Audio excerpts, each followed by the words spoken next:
Good evening. Welcome back to my channel. Now, ang ituturo ko kung paano naman yung technique na para mabilis mong makuha yung Puriwell formula sa Ohm's Law. So, okay. So, magbigay na po ako ng technique. So, itong isusulat ko dito.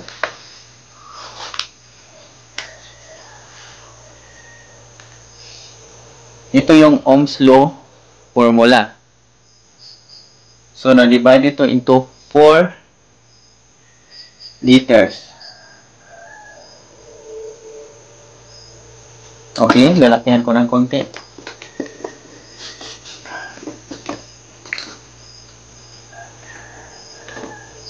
Yan. Okay.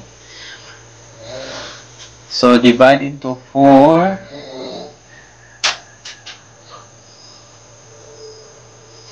Ito yung Ohm's Law formula. So, tinatawag naming Puriwell. Bakit Puriwell? So, kasi may P.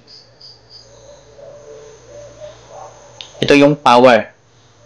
At saka U. Ito yung voltage. R.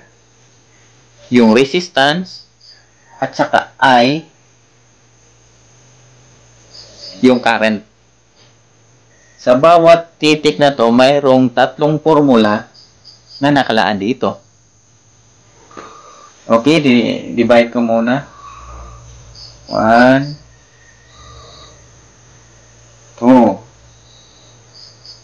1, 2, 1, 2, 1, 2.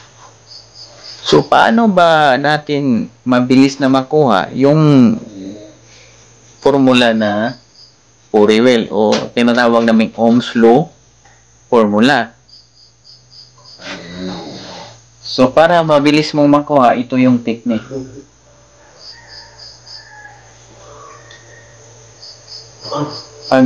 Paghahanapin mo yung power, ito yung pinakamabilis nating makuha.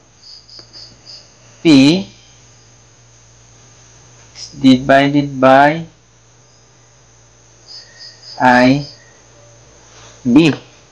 So, pag hanapin mo yung power, i-times mo lang yung current at saka yung voltage. So, ilalagay natin dito. Current times voltage. So, pag hanapin mo yung current, so power divided by voltage. So, ilalagay natin sa current. Power divided by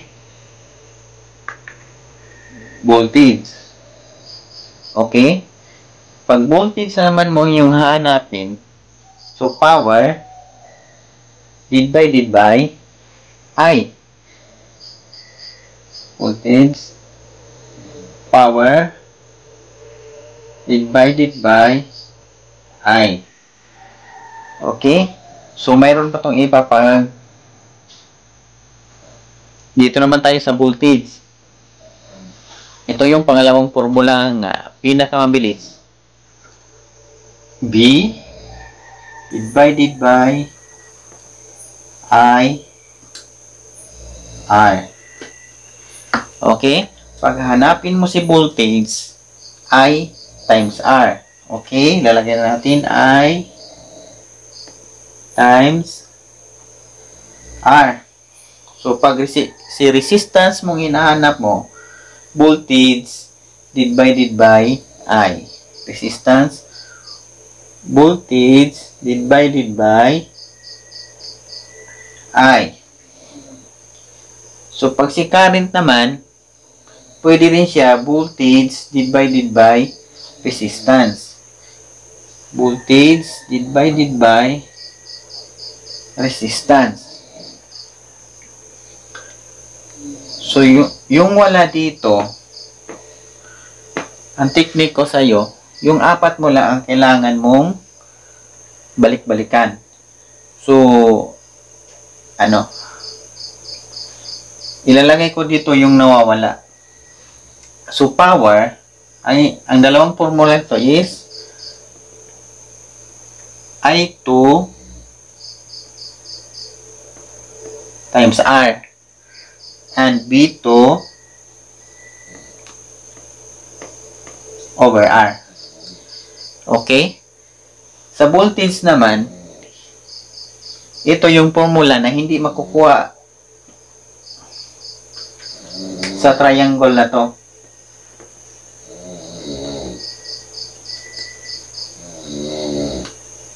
Hindi mo siya makukuha rito.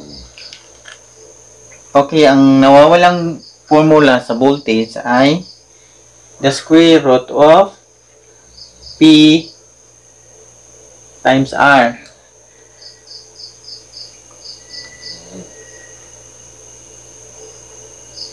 Sa resistance naman ay B2 over P and P divided by I2. Sa current, ang nawawalang formula na hindi makukuha sa triangle ay the square root of P over R.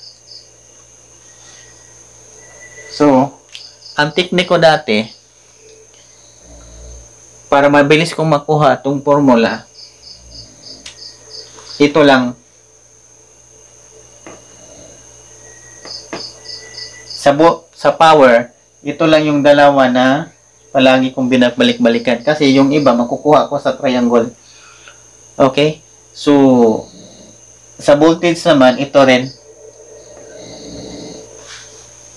Yan lang isa yung palagi kong balik-balikan din na para mabilis ko siyang maintindihan. Okay? Sa resistance, ito rin. Yung B2 over P and P divided by ito. Sa current, ito lang isa.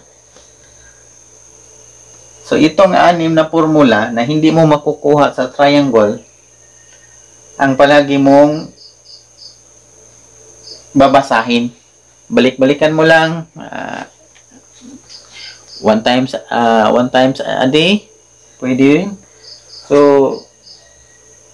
ito yung technique ko na upang makuha ko mabilis ng Porewell na Ohm's law formula. Kasi para sa akin ito yung pinaka-importante kasi nandito na yung kadalasan ginagamit natin na formula. Okay, sana nakuha mo yung technique kung paano ko ginawa to sa sarili kong study. At sana na mag-subscribe ka sa aking channel upang ma-update ka sa mga bago kong video na ilalabas. Thank you and God bless.